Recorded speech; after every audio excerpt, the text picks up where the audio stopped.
Hey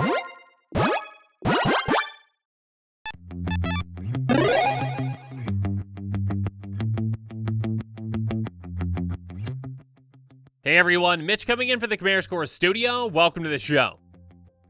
Really quick, if you haven't seen my most recent episode on Thanos the Toy Maker, check it out at some point and don't miss it like I nearly did with this fantastic new commander. But don't leave just yet, because this brand new commander might be the best mono white commander of all time. And now with all that said, well, blame Eddie in the comments below first. Oh, you've done that? Good. Thank you. Even though Eddie just helps out and does a great job. Blame Eddie. Let's jump into it.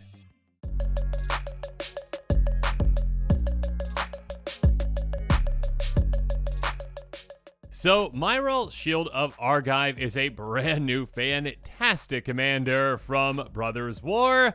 And my apologies, the image, the spoiler seems to be a bit blurry. But still, that does not affect what the card does.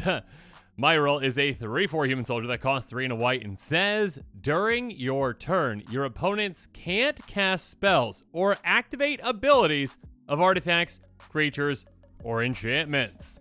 On top of that, whenever Myrel, Shield of Argive attacks, create X 1/1 colorless soldier artifact creature tokens, where X is the number of soldiers you control. So this commander can have a massive impact on the game, and well, you can do some pretty gross things with it. First up, just by being in play, this commander essentially shuts down your opponents from doing anything on your turn. They're not casting spells, they're not activating abilities. Now, technically, okay, there are some abilities that they can activate. I mean, like lands, there are certain land abilities they can activate, sure. But when it comes to them actually trying to stop you from doing things, well, they're going to be very hampered and probably not be able to stop you at all. Again, very specific circumstances, I'm sure they can do certain things. But yeah, this is basically just shutting your opponents down on your turn. So do whatever you want and know that basically they will not be able to stop you from doing that. And we'll talk about the implications of that and yeah, what powerful things that you can do if you take a deck in a certain direction, you know, making the most out of that. But speaking of making the most out of something, yeah, that second part, that trigger can absolutely help you make a massive army in absolutely no time. There are a ton of fantastic soldiers. There are a ton of fantastic ways to make soldier tokens. We'll go through those, but yeah, you're going to be able to make an absurd amount of tokens in absolutely no time. So yeah, you can definitely build up a board state that is going to be very hard to stop and build it up so that, well, you can essentially swing lethally at your opponents and they can't do anything about it. Even if, say, they had a card in their hand that they could utilize to stop you or an ability that they could use to stop you, they can't use it because, again, your commander on your turn says, we are doing what I want to do. So yeah, this is definitely a very powerful and very exciting new commander. And yeah, if you are excited about this one, make sure you check out the card list link in the description below. And now with all that said, let's jump into the cards.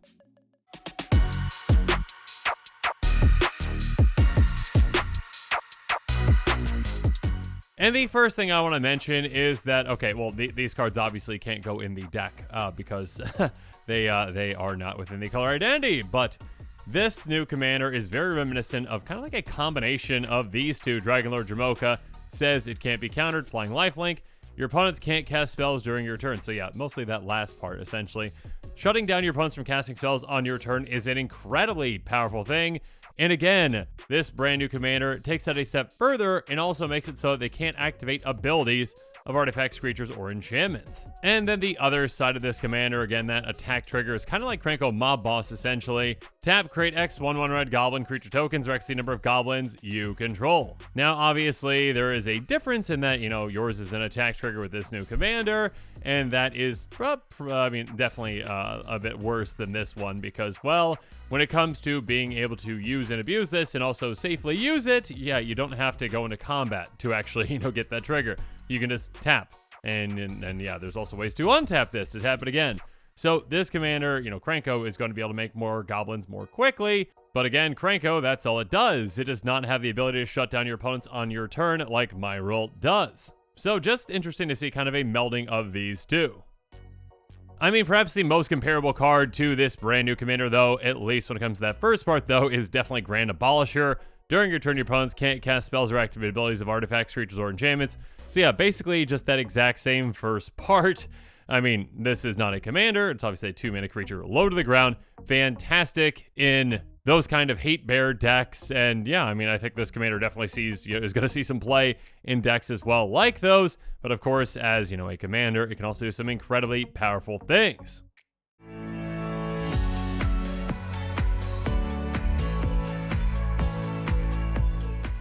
I mean, for example, it can utilize combos incredibly effectively, and they can be nearly impossible to stop when your commander is in play again, because your opponents are essentially not able to do anything. I mean, yeah, okay, they can activate a land or whatnot, but that's rarely going to help them when it comes to trying to stop a Walking Ballista Heliod Suncrown combo, which of course you can include in a deck like this, and there's plenty of ways to tutor out these cards.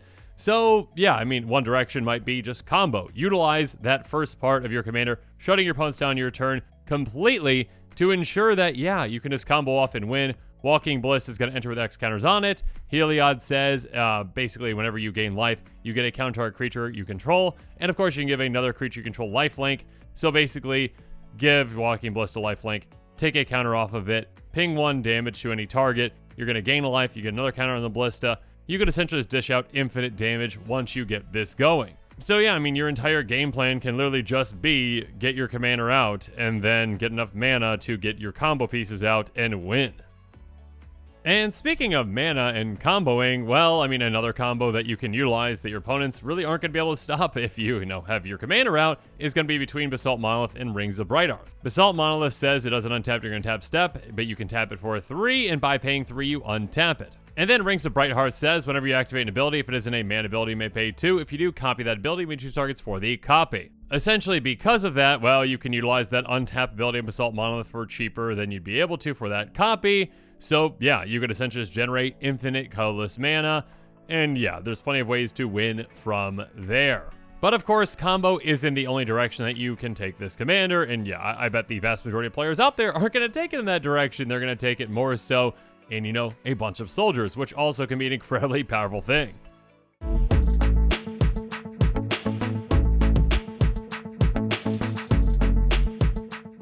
To do that again, though, you need to send your commander into danger. You need to swing with your commander to actually get that trigger. So yeah, utilize cards like Darksteel Plate or Prowler's Helm or Zephyr Boots. Darksteel Plate is, of course, indestructible, and it's going to give a quick creature indestructible, but yeah, indestructibility is basically going to make it so your commander is protected from a lot of things and in combat as well. Whereas Prowler's Helm can just basically protect in combat by helping your commander get through. A quick creature can't be blocked except by walls. Here's the thing, not many players out there are running walls, so yeah, you can pretty much freely swing away with your commander with this on most opponents, or basically all opponents, except for, that one Arixmathes player. Except for that one. And I just said Arixmathes instead of Arcades, the strategist. I need more coffee. Anyways, Zephyr Boots. Quick creature has flying. Whenever quick creature deals combat damage to a player, draw a card and discard a card. So some nice card selection there when you get through. And yeah, flying is a great form of evasion, which can just generally get you through at least one opponent. So yeah, even something as simple as this can help. But we also have some soldiers that can help our commander out as well in combat, and let's start off with Odric. With First Strike, it says, whenever it and at least 3 other creatures attack, you choose which creatures block this combat and how those creatures block. So yeah, you can essentially make it so that your commander is not blocked, and maybe even all your creatures too if you want to, or you can make your opponent's blocks, be very, very detrimental to them, taking out some of their creatures in the process. Or how about Bastion Protector? Commander creatures you control get +2/+2 and have indestructible. Yet another great soldier, of course, that can protect your commander a lot throughout the game. And then Horn of Valhalla is an equipment that says equipped creature gets ++1 for each creature you control. So yeah, this can make your commander absolutely massive. And I mean, essentially when you attack, you're basically just doubling up your army, right? So you're also doubling up your commander's power and toughness. And you can very easily turn your commander into a one-shot KO with this, over time. And yeah, obviously, by pumping your commander like this, it's going to make your commander a lot harder to take out in combat. But of course, on the other end of things, you can also use the adventure part of this card. Create X1/1 white soldier creature token. So yeah, if you've got a bunch of mana, dump it into that, make a massive army, then attack with your commander and double up that army. And speaking of making a massive army,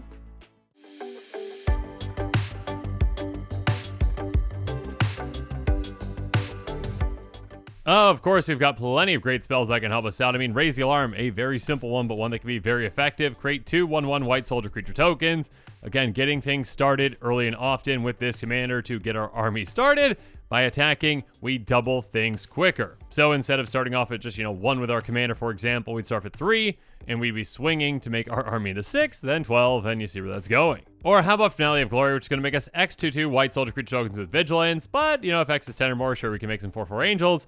Though, again, we might not want to, even if we can, because, well, our commanders can be doubling up our soldiers. And then Decree of Justice also has the option to make angels, but more likely we're actually going to be cycling it away for 2 and a white, and when we do, we can pay X. If we do, we're going to make X 1/1 white soldier creature tokens. So, yeah, we get to draw a card as well as make a ton of soldiers.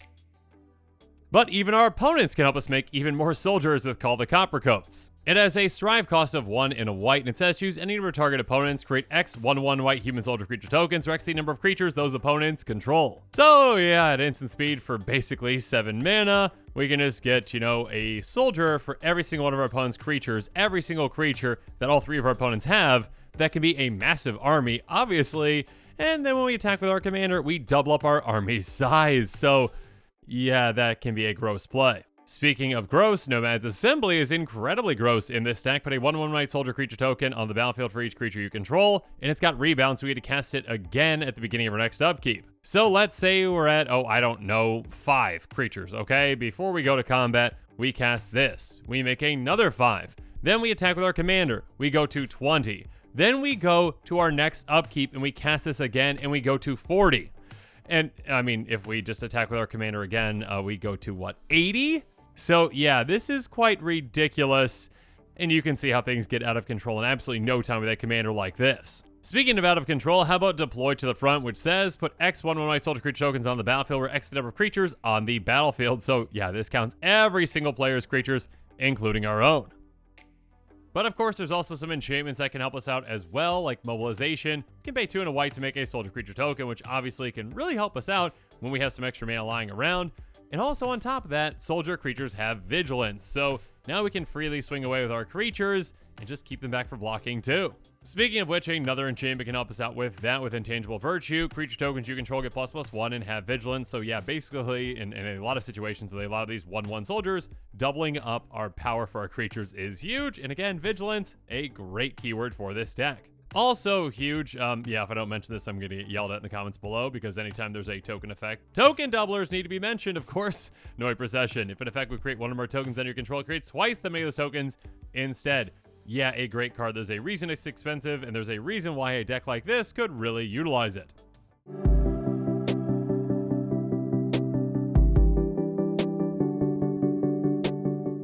But of course, this deck can also utilize soldiers. Go figure, like, Precinct Captain. 2/2 with first strike. Whenever it deals combat to a player, create a 1/1 white soldier creature token. So, yeah, if we're able to get this through a couple of times, it can really, really pay off. Speaking of paying off, though, how about Bramaz, King of Oreskos, a 3/4 cat soldier with Vigilance? That says whenever it attacks, put a 1/1 white cat soldier creature token with Vigilance on the battlefield attacking. Whenever it blocks, it does the exact same thing. Okay, sorry. Well, except that creature's actually blocking, not attacking, but you know what I mean. You're making soldiers. Speaking of which, there's Hero of Bladehold, which has Battle Cry, so whenever it attacks, each other tag creature gets +1/+0 until end of turn, so that can be a massive pump effect for our tiny team. And also, whenever it attacks, we get 2 1/1 white soldier creature tokens on the battlefield, tapped and attacking. So yet another way to fill the board with even more soldiers. Though this one itself is not a soldier, so keep that in mind. What is a soldier, though, is Keeper of the Accord. At the beginning of each opponent's end step, if that player controls more creatures than you, create a 1/1 white soldier creature token. So if that happens, well, we are going to be making even more soldiers. And of course, on top of that, at the beginning of each opponent's end step, if that player controls more lands than you can search your library for a basic plans card, put on the battlefield tap, then shuffle your library. So yeah, this one can ramp us a lot throughout the game too. Next up, Knight Captain of Eos is going to give us 2 soldiers when it comes into play, and we can pay a white to sacrifice a soldier and prevent all combat damage to be dealt this turn. Basically, with this in play, I mean, once we get our army started, it's going to be absolutely impossible for opponents to ever get damage in on us in combat, as long as we keep this in play with mana up. Moving on, there's Captain the Watch, Vigilance. Other soldier creatures you control get ++1 and have Vigilance, so that's huge. And also, when it enters the battlefield, you get 3 1/1 white soldier creature tokens onto the battlefield. So this adds 4 to our soldier count, and also, again, is a great anthem that allows them to swing out. But some massive ETBs come from Reverend Hoplite and Evangel of Heliod. Essentially, when they enter the battlefield, we get 1/1 soldiers equal to our devotion to white, which again can be huge. And speaking of huge, there's Darien, King of Keldor. Whenever you dealt damage, you create that many soldiers. Opponents? Good luck. Just try to hit me. See what happens. See how many soldiers I get and see how I double them all up when I attack with my commander again. So yeah, your opponents aren't going to want to do that.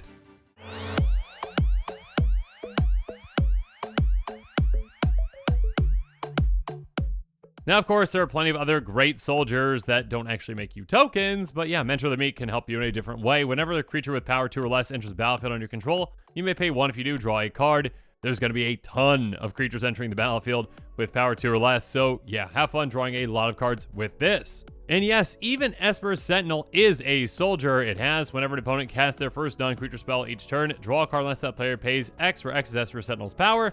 So yeah, this very expensive card, of course, can draw you a lot of cards throughout the game if your opponents aren't paying their taxes.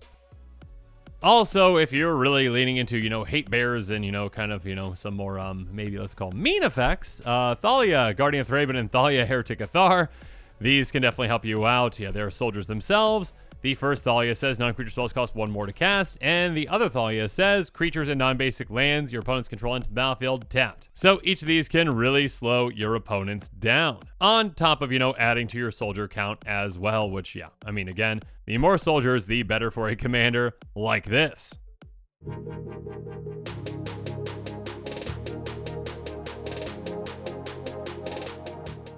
But now, as this episode is coming to a close, it's time for me to give you my final thoughts on Myrel, Shield of Argive. Yeah, this very well might be one of the best mono white commanders out there, and yeah, there's definitely some gross ways you can build it.